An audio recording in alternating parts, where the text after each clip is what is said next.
I want to be the dad to my kids I never had. So that's a big why for me. And real estate, I think, is a great resource to achieve these goals and to be able to control my time so I can spend it on what matters most.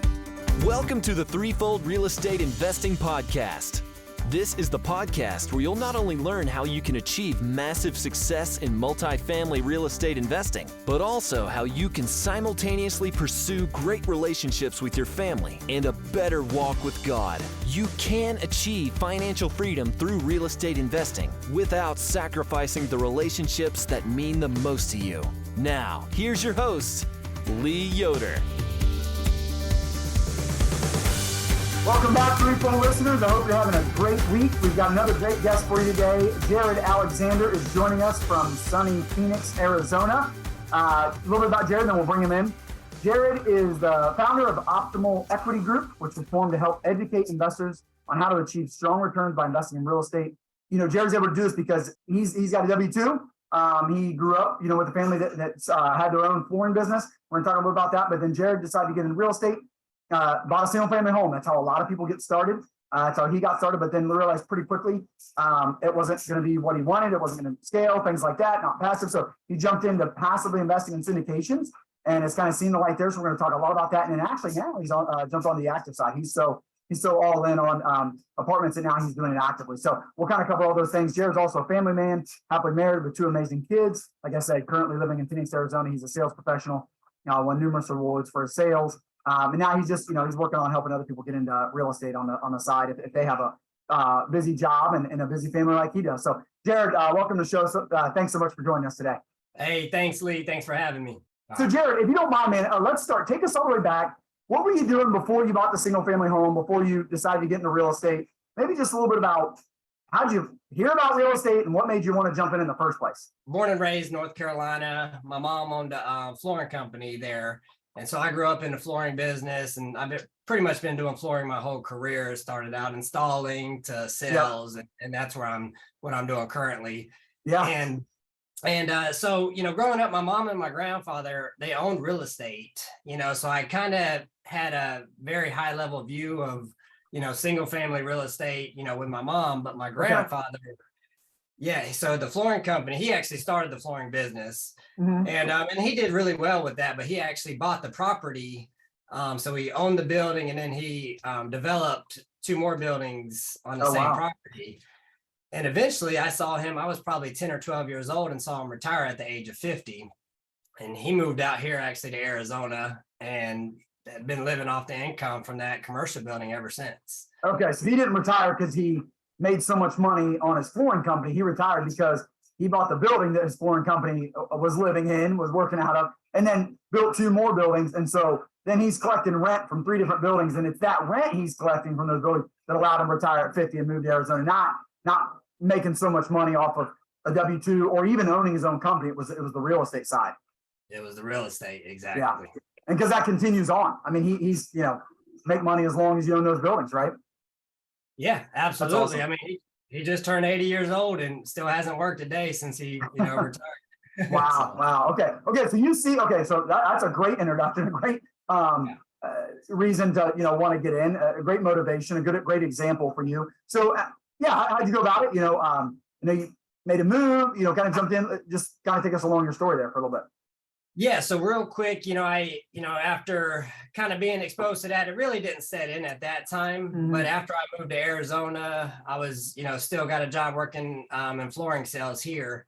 And then I had a buddy introduce me to real estate and what they were doing with single family. Actually, they introduced me to Rich Dad, Poor Dad. Okay, sure. Yeah. So I read that purple book we hear a lot, hear all the time. And that just totally changed my mindset, right? Totally changed my perspective on my career path, what I wanted to do. I just love real estate. I've always had a knack for, just brick and mortar, in flooring sales, we update, stuff like that. So it's always intrigued me. And I remember going in as a young kid and helping my mom paint, do the finishes on her single family homes, get them, rentable so she can get tenants in there. Yeah. But so anyways, after being introduced to the Rich Dad, Poor Dad and my buddy and single family real estate, I quickly bought a a single family out of state, so a turnkey rental that's already rented out. There's a property management company that's taking care of the property, and I kind of went into the mindset of, okay, it's turnkey, so I'm going to be pretty passive here.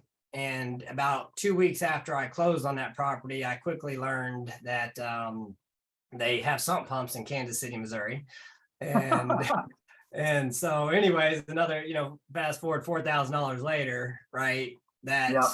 which this going into and buying a single family, but whenever you experience it and look at it, after I put all the numbers on paper and see what my cash flow is minus all my expenses on this particular property, it was about $200, right? Okay. 200 times 12, that's $2,400 a year. Well, my cash flow pretty much got wiped out for the next 2 years, which didn't stop me. My mind went to, okay, hey, let's do this again. Let's keep, because my goal was in doing that is to generate as much passive income to replace my W-2, or at least have less dependence, create less dependence on my W-2 and get to that number I wanted to be at. Well, again, putting it down on paper, I'm looking at, I got to do this 50 or 60 times, which means buying 50 or 60 houses through this process. And, which we weren't not willing to do, but then quickly after that, the same buddy, we started going to some local family, multifamily meetups here in Phoenix. And so I quickly started learning about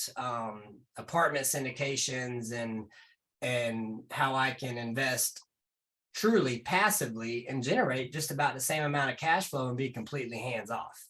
Yeah. So, and by investing in other people's syndications, Jarod. Exactly. Yeah. Managing 50 single family homes is really difficult. Managing a few single family homes is difficult. Managing one apartment building, much easier. So I just think whether you're going to do that actively, so just know, like, if you're going to do it yourself, it's going to be way easier to manage one apartment building versus, 20, 30, whatever, a single family home. Well, if you're investing with somebody else, it's going to be way easier too. So you thought, you're investing like maybe in this turnkey company managing single family homes, it's going to be passive. Well, it's harder for them to manage it. So it's going to be, more active and harder. Versus if you invest in a syndication where you're investing with somebody else, but they're managing an apartment building, way easier. So it's going to be more passive on your end too. So I just think, like, you got to think of your, okay, if I were to invest in this actively, what would it look like? Well, if I invest in this passively, those same rules apply for whoever's doing it actively. So I just kind of keep that in mind. If you invest with, a turnkey company that's doing single families, think about how difficult that is for you to manage actively, or if you were to, versus if you invest in someone as an apartment building, if it's going to be easy for them to manage, it's going to make it, better for you. So really good point there, Jarod. And then another thing I think people maybe fail to consider a little bit is, like, I always tell people, you have a lot more upside if you invest actively, but you still have to do a really good job because you have more downside as well. So I think maybe what you're realizing, like, if you go invest in someone that's doing this full time, the odds of them finding a really good deal are probably higher than you just kind of doing it on the side. So sure, you can own 100% of a single family if you go find it yourself and do it all yourself. But if it's not a great deal, then you own 100% of not a great deal. If you invest in somebody else's deal, you might own 1% of that apartment building, but 1% of an apartment building might still be a good chunk if it's a big apartment building, but you might own 1% of a really good deal if you're investing with someone that's doing it full time and doing a really good job. So I think that's another thing to consider as well. Jarod, that's my take on it. What was your experience? What was your experience as you jumped into investing passively in an apartment versus doing it yourself on a single family? I looked at the time I was putting, because the goal in doing this is to create more time freedom, right? And I looked at the time, I went and, I'm putting offers in on, a bunch of different deals. And of course, the market, this was back in 2020, 2021. So the market was really hot at that time. It was really hard to get in. To find anything to pencil. And once you did, everybody else was all over it too. So you got a lot of competition. And then to your point about the property manager, even though it's turnkey and supposed to be pretty passive, I'm still having to be on the phone with the property manager, manage that. And so it's still in a way active, right? Well, so once I got introduced to apartment syndications and found out that I can invest, as a limited partner and own a small percentage of these deals, and generate, again, similar cash flow. Just to put some numbers, I put about 20 to 25,000 into that single family home and was generating, it wasn't even 200. I think it was like $178 a month, right? After all the expenses, factoring in CapEx, vacancy, all that good stuff. Yeah. And, I do invest in my first apartment syndication, and I'm generating, and this is when it first started out. So they're not even at their full business plan, right? They're still in the process of renovating units. I'm getting 4.5 to 5%. And I'm getting about $100 just on, a $25,000 investment, right? Yeah, right. And I'm completely hands off at that point. Yeah. Monthly updates on what they're doing. And so that really sparked my interest. But what it also did is it gave me a peek behind the curtains, right? Nice. Being that I do love real estate, I want to, I always was going to become more active one way or the other. And I thought I wanted to maybe be, active on the operations side and go out buying these properties like these syndicators do. But I realized how much time and effort, and Lee, you do this as well. It's a lot of work. It's a full-time job. Yep. These guys are putting 50, 60 hours. And so, kind of transitioning into, me wanting to focus more active, I realized, hey, I'm just going to stick to my superpower, let these guys go in and source the deals, have the broker relations, property management. And I'm just going to focus on, okay, my superpower is sales. That's what I do. Well, I could just bring that piece of the, puzzle to my investors and help them introduce them to these opportunities that I've had. Thank you for sharing those numbers. It's always helpful to actually have some real numbers behind it, like talk to somebody that's actually done it. You had a single family home, that was supposed to be passive, wasn't quite so passive, because, there's no one, and I always tell you, like, as long as you're the owner of the property, you're not going to be passive. There might be seasons where you're passive, there might be months where you're passive, but you're the one that owns that property. So you might have a property manager, but you're still an active owner. Versus when you get into the syndication, yes, technically, you do own shares, you are an owner, but there's another layer between you. The operator, the group that's really taking on the property, they're taking all the calls, they're doing all that. So you're not that person, you're going to be more passive. And so you're finding out. So you might have made a little bit more in that single family, but I know after you guys have single family, like you said, and everybody does this, they go, okay, well, $175 a month. Not setting the world on fire. Like I need 20 times this amount, let's say. And you go, well, do I want to do this 20 times? Well, maybe if there were no time involved, but there's time, like you're putting time in, and you went, well, shoot, like I'm spending a lot more time than I thought I would on a single family home. So if I spend 20 times this amount of time, that's not really going to work for me because I'm looking for time freedom. On the other hand, you look at the syndication, you say, well, I make $100 a month. Again, not enough. Like I want to make 20 times, I want to make 30 times that. But you go, well, I'm spending like no time on it. So could I do 20 of these? Well, yeah, 20 times no time is still no time, right? So I think that's really important. I like that you put that out there that if you're looking for time freedom, make sure you're investing matches that. That's really good stuff, Jarod. I appreciate you putting that out there, explaining that to us. And then the reason for that, I think, what you explained is that, again, back to that operator with the single family. Yes, you do have a property manager, but you don't have an operator, somebody that's managing that property manager. That's you, right, Jarod, on the single family. But with multifamily, not only there may be a third-party property manager, you also have the operator who's managing that property manager. So there's, again, another huge layer between you and the property. And with your experience, you've had a good experience with the sponsor, and of course, that's the key. But if they're doing a really good job, then you really benefit from having them, like you said, working 50, 60, 70 hours a week. So you don't have to. You kind of mentioned maybe the one syndication, the first one you did. Have you done more? Have you had a similar experience with the others? Yes. So as soon as I did my first one and found an operator that, you always hear know, like, and trust. Again, after learning all that, I done another 5, total, what now? 6 syndications total. Wow. Okay. Good. I've done some in Texas, so Phoenix and Texas. I like to ask all my guests this, just with your experience of getting more into the syndication side, Jarod. What would you say is a key ingredient to being a successful real estate investor? One main ingredient is having a plan, right? Is really determining and putting it down on paper. What are my goals? What's that, number? Because, when we're doing this, it's to really create passive income or, to make money on real estate. So what's that number you want to be at, and, Yep. And as we know, Lee, with real estate, there's multiple streams you can go down, whether it's multifamily, storage, single family, short-term rental. Find your niche, find what you want to do and determine how you want to get there. But and really determine and Well, I'll share with that as well is you got to be responsible with your money too. So, Yep.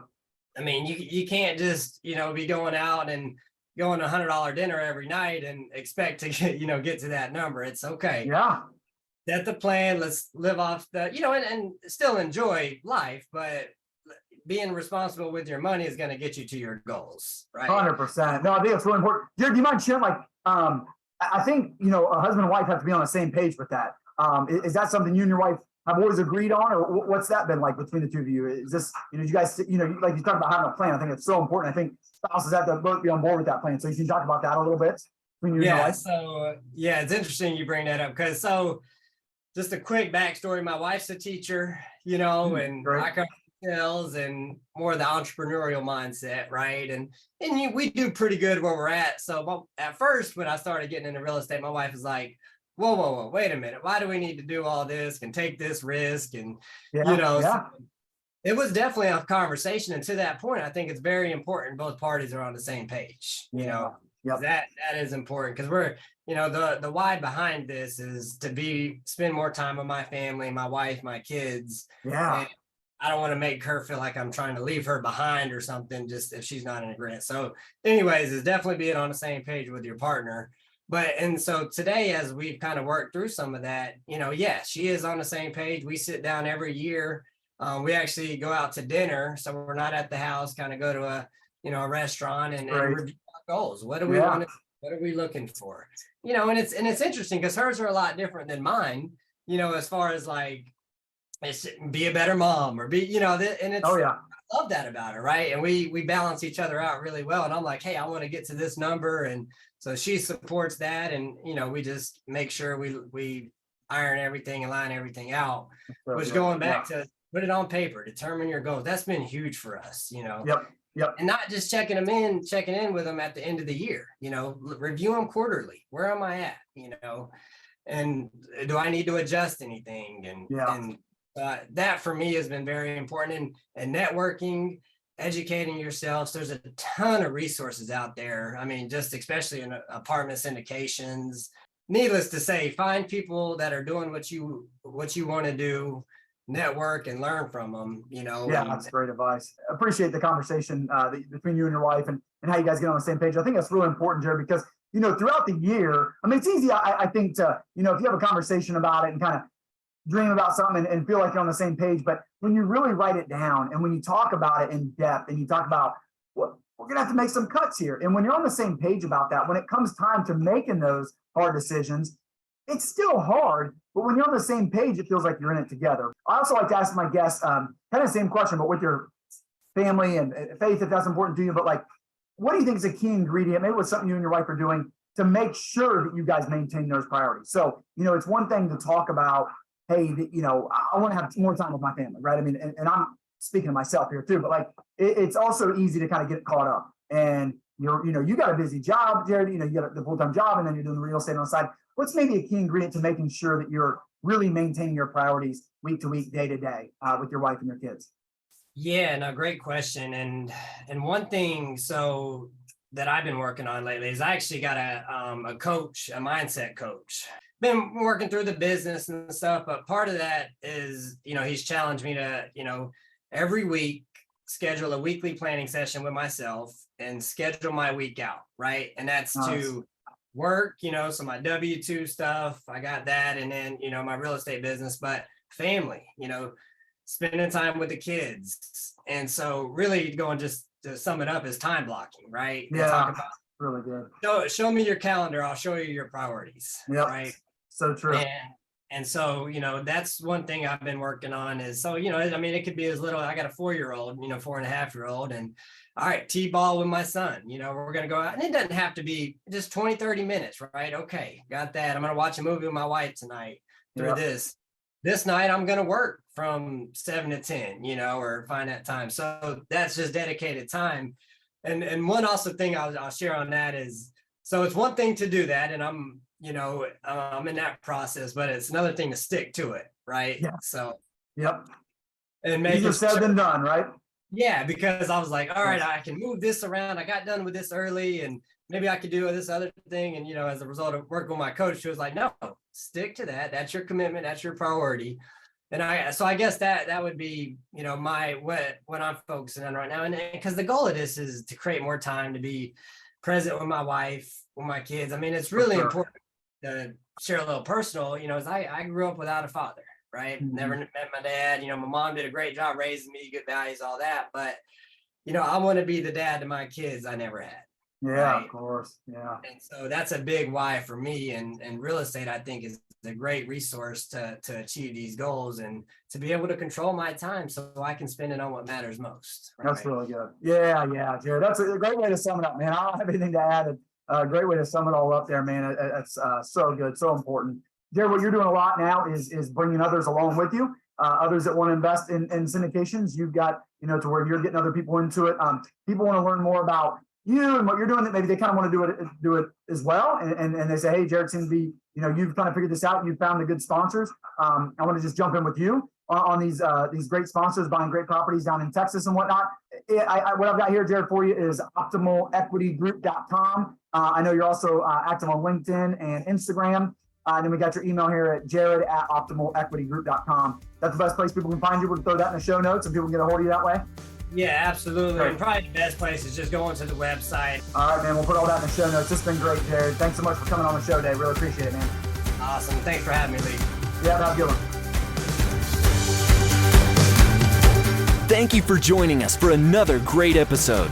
I hope you'll take action on what you've learned today. If you enjoyed today's show, please consider leaving Lee a 5-star rating and review. And check him out on threefoldrei.com. Until next time, 1 Timothy 6:17.